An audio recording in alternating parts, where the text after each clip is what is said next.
tokumisina no liboso nzambe wapesaka biso pema na kati na bonjambe wana pe atindele biso musali na ye mubatele ya mukengele ya bampate aye kotala biso Mike Kalambai akupesa ye kaka merci. Donc tokoloba nini lisusu na kati soki basale na nzambe nyonso baza na kati ya Congo ke bakanisela ka biso boy peut-être biso tolinga tozala rejeté te vraiment nzambe abakisela ye ebele afongola lisusu ba porte plus bakoka kokanisaka kaka biso bato tosetandaki te na moment ya confirmer oyo ke biso tokoki kozala boy mais moni oyo yaye kotala biso nzambe abakisa ebele. Merci. Nyatoni Nestengo, bona musali na nzambe makikalma. Nzamba mona yo bomba yo. Banda to bandi makambo ezala. Mutali bozo alesi bandika peza yo. Nzamba bakiselo siko kutama boko papa. Nzamba mona yo lesi bakoka. O to bwa kami. Nzambe yo lobaka okota kati na bato. Nzamba bakisela yo ya mingi kotoke kutama boko. Neloko yo sali. Merci beaucoup. Sali ndenga raisonner biso lisusu ba rejeter ba femme handicapée ba orphelin ba diminué to sepeli en tout cas na initiative na ye oyo azwi nzamba sunga ye abatela ye akolisa lisusu mayele na ye makasi po ezala mbala suka te mbala pe ya liboso te akoba kaka na opesa biso en tout cas totondisa minese tondimaki te mais ekokisami nzamba zolo.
D'abord, Topesi Nzambe, merci.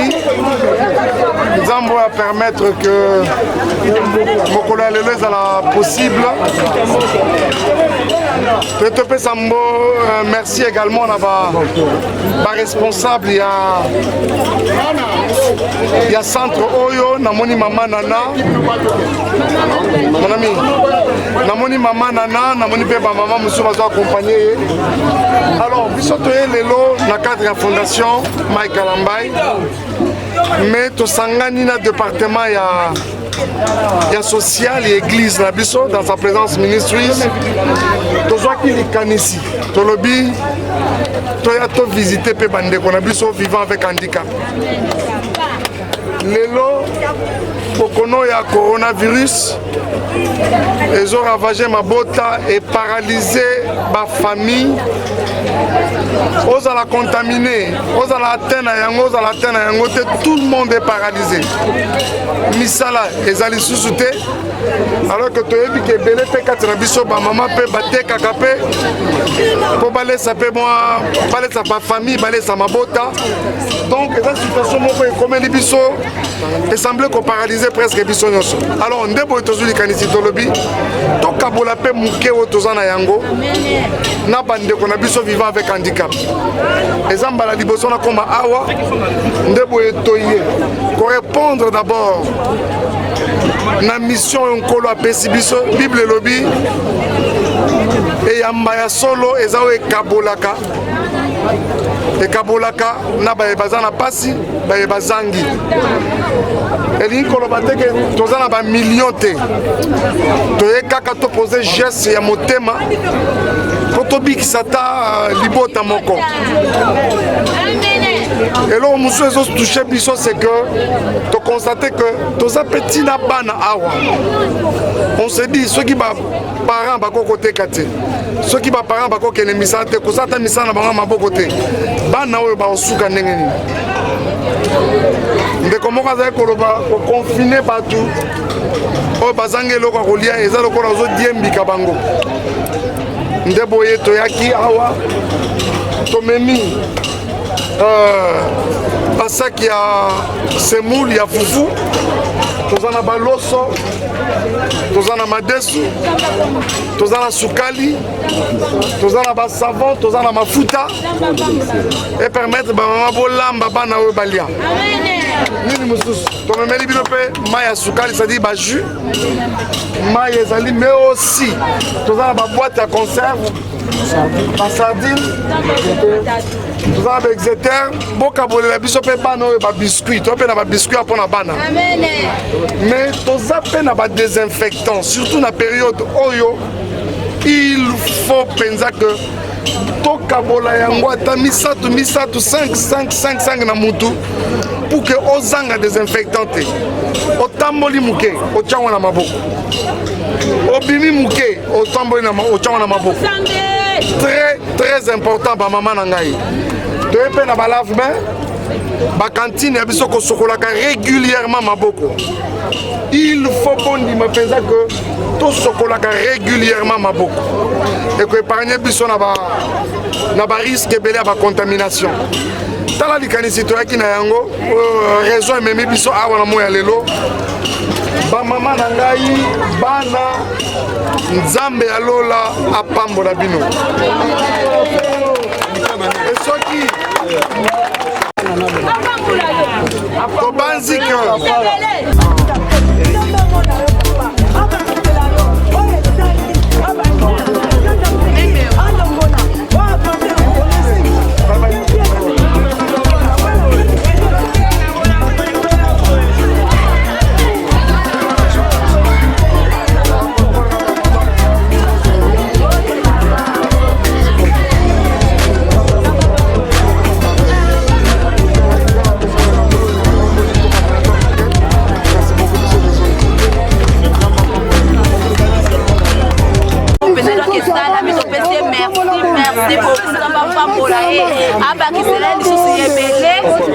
tomoni donc esengweleki makasi na biloko oyo sopesi biso donc tozokoka te donc tondimaki yango te ezala mpe mba liboso te ko mpe ya suka te abosana biso te.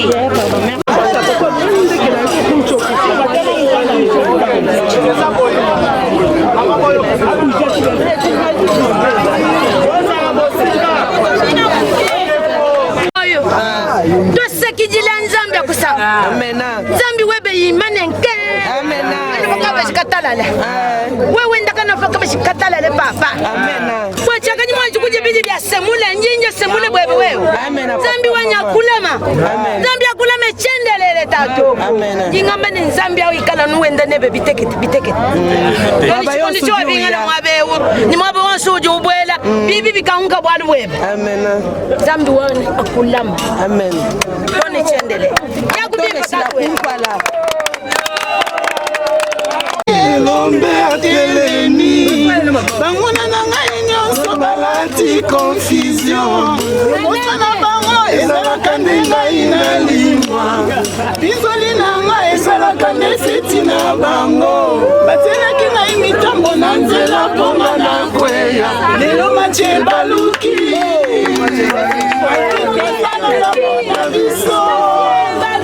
na makita na bango bakomi konfondi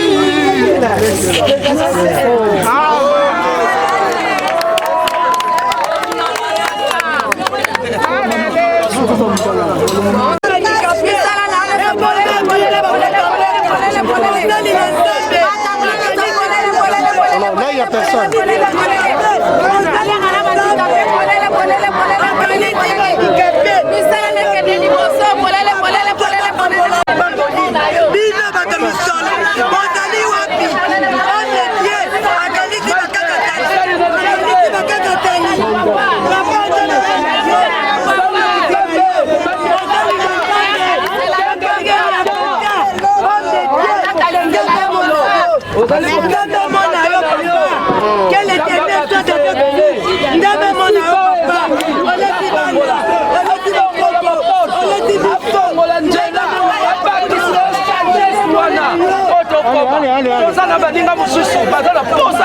yo koma ya kodaba ala merci beaucoup mona koka na TV ela boli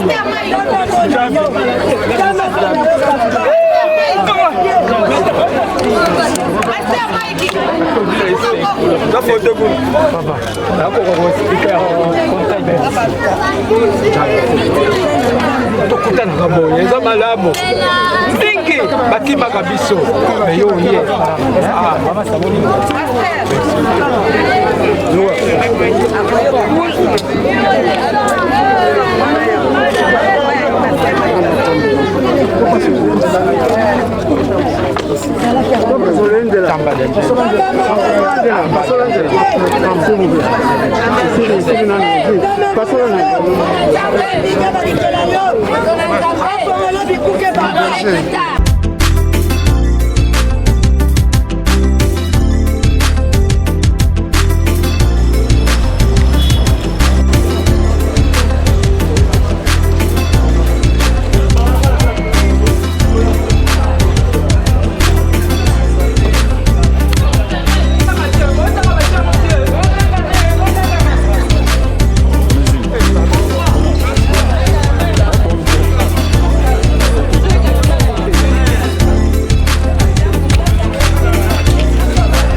papa to umeli awa papa ninga ye bonza be botasi motema na ye te ba oki prier na biso yango na bengele no ko aya ko sunga biso libérer biso na to banya to umeli afuta so ba facture to so ndako papa confinement yango coronavirus yango to ko bana baya tiwa bana basi ba bika ki déjà ko futa facture ça te papa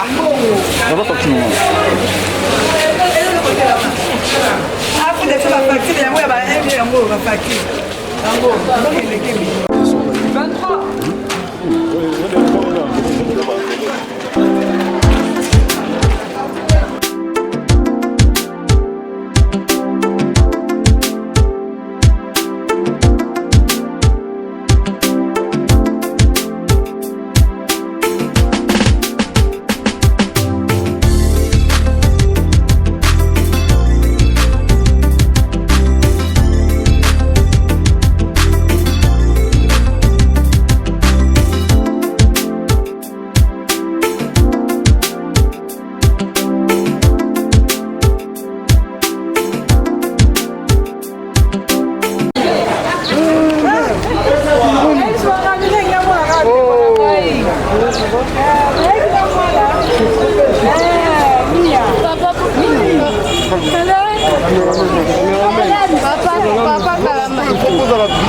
La trajectoire, parce que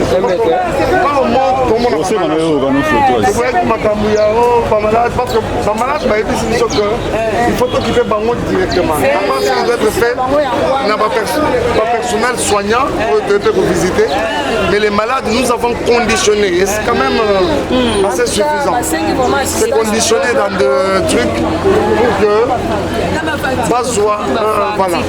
Les Camboyo, il y a ma facture, tout ça quand on va insolvable, tout ça quand on a pas calculé, mais quand on a appris que le gouvernement allait prendre la charge d'un mot, il semblait qu'au stopper on a le mouquet. Non, non, non, c'est pas Guélo côté. Nous avons un chef, pour exemple, respect ma casse à Liloba. C'est-à-dire que ce n'est pas un problème. Ok, mais déjà ça s'est fait déjà partout ailleurs. Ça va, pas de problème. Alors, quant aux insolvables, donc énumérer quelques-uns à votre milité, nous ferons la semaine prochaine toute la coordination, tout ce qu'on va faire. Donc calculer Camo. Mais vous avez tous entendu que le gouvernement allait s'en occuper.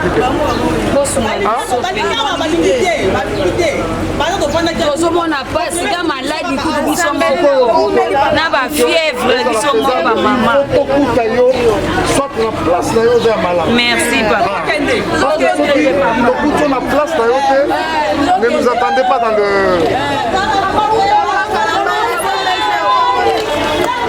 mes respects. Chère maman et nos papas. Voilà. Nous sommes la fondation Maïkalambaï. Nous venons ce jour vous visiter tout simplement en rapport avec cette pandémie qui est en train de ravager les familles à travers le monde, à Kinshasa. Pardon? Vous avez soufflé quelque chose, vous avez dit quoi? Et à Kinshasa également. Nous avons à cœur de pouvoir visiter quelques amis dans quelques différents sites déjà répertoriés. Nous sommes allés voir des enfants à leur centre, dans leurs orphelinats, également dans des hospices de vieillards. Mais on avait également à cœur de pouvoir visiter le malade. Kalemele était dans notre programme. Nous nous sommes dit également qu'on ne peut seulement pas visiter le malade, que vous êtes pas personnel soignant quand même. La raison pour laquelle nous sommes là, nous avons la notre actif, c'est quelques articles de devoir. Oh là là, il y a des... Voilà. Tous nos administratifs de la pédiatrie, nous avons de la keto, nous avons du jus, nous avons du gel désinfectant, nous avons du savon, nous avons quelques seaux, lave-mains, tout ça. Mais également, nous avions pensé quand même le faire conditionner ça comme ça dans deux paquets pour pouvoir visiter le malade. Donc voilà la raison qui nous amène chez nous aujourd'hui à Kalemele. Merci d'avoir pensé à nous. Merci. Effectivement, avec cette pandémie, c'est vraiment difficile. En fait, vous avez répondu à nos besoins ici en nous emmenant ces lave-mains, ces gels désinfectants, ces savons. Ça va vraiment beaucoup nous aider. Que Dieu vous bénisse. On pense à vous et le fait que vous avez pensé aussi aux malades, ça va beaucoup les aider parce qu'on peut donner les médicaments, mais s'ils n'ont pas des médicaments, assez de vivre, les médicaments ne vont pas correctement agir. Nous réceptionnons et demander à Dieu de bénir.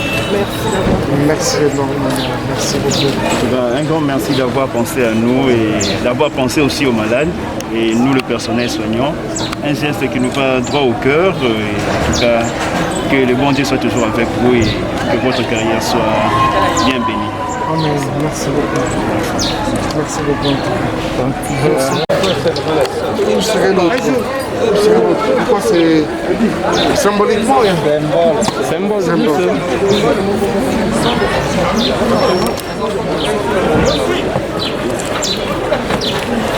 Alors, bon, merci beaucoup, maman. Le reste, ça reste là-bas un peu plus. Savon, deux savons là, deux savons. Deux, trois. Non, il y a encore du jus et il y a de l'eau. Maman, merci beaucoup. Oh. Voilà, symboliquement comme mon coca. Merci. Nous avons le lave-mains là-bas. Ça, c'est pratiquement le même produit, plusieurs autres produits un peu diversifiés, de produits de première nécessité, bien sûr, conditionnés déjà dans ce sachet pour pouvoir remettre chaque malade, pour pouvoir s'en occuper. Dedans, nous avons, c'est combien de kilos? Nous avons du sucre, nous avons le riz, nous avons quoi encore? Le riz, il y a l'haricot, il y a le spaghetti, nous avons du savon, un peu de lait, quelques boîtes de conserve, notamment la sardine, le xéter, c'est pas trop le but. Il y a du savon, il y a quoi d'autre? Il y a un peu de biscuits. Voilà.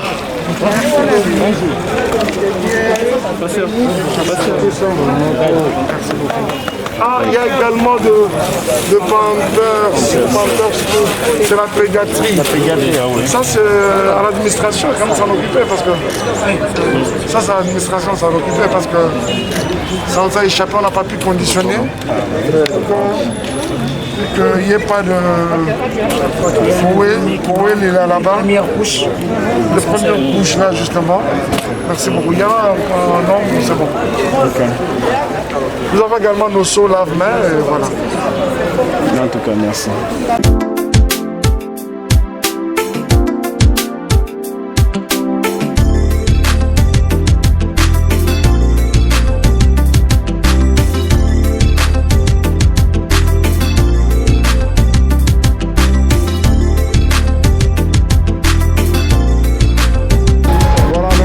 En tout cas, je pense que la motivation elle est simple.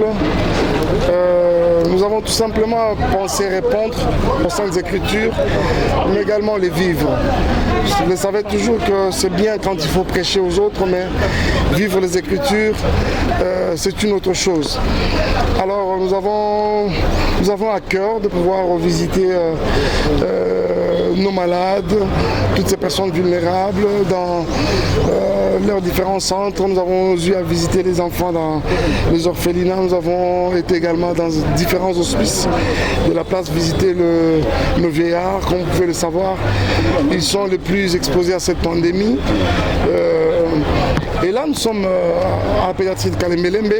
C'était une descente sur terrain, une sorte de ronde, question de pouvoir visiter, apporter quand même le sourire, apporter la joie, partager cette joie avec ceux qui peuvent en manquer, comme nous le recommande la parole de Dieu. Quel est le message que vous pouvez transmettre à tous ceux qui croient que le coronavirus n'existe pas encore à Kinshasa? Non, mais c'est une utopie de croire à cela. Le coronavirus existe bel et bien déjà. Nous avons quelques cas déjà enregistrés. Il y a eu même quelques cas de décès. Nous sommes tous au courant. C'est une réalité. Et face à cette pandémie, raison pour laquelle nous sommes en train de nous prêter un peu main forte, question de pouvoir faire face à la chose. Tout en respectant également, accompagnant plutôt toutes mesures barrières, raison pour laquelle nous pouvons voir déjà ce quelques lave-mains, au-delà de produits de première nécessité, également du gel désinfectant pour pouvoir nous permettre à quand même nous protéger les uns les autres. Et qu'envisagez-vous pour l'avenir? Non, pour l'avenir, je crois que c'est une bonne action qui a rencontré l'approbation de tout le monde. Pour nous, une première sortie, c'est vrai, nous l'avons toujours fait comme ça, depuis la nuit des temps en tant qu'individu, mais depuis un certain temps, nous avons estimé bon de pouvoir fonctionner comme une structure.